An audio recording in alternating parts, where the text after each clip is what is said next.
Bata dito sa video na sinasabing ginawa namin ng krimen dahil alam namin hindi kami mapaparusahan ay maling impormasyon. Hindi tama na hindi sila mapaparusahan. At yung mga edad 16, 15, oo, menor de edad, pero maliwanag sa batas na maaari silang litisin bilang mga nasa hustong gulang na kapag napatunayan na meron silang discernment.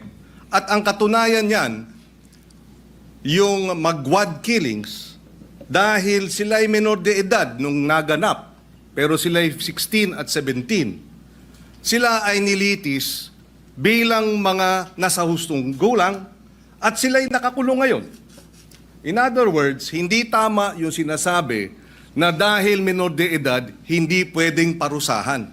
Dahil yung dalawang involved sa magwad killings, pinarusahan. Nakakulong ngayon.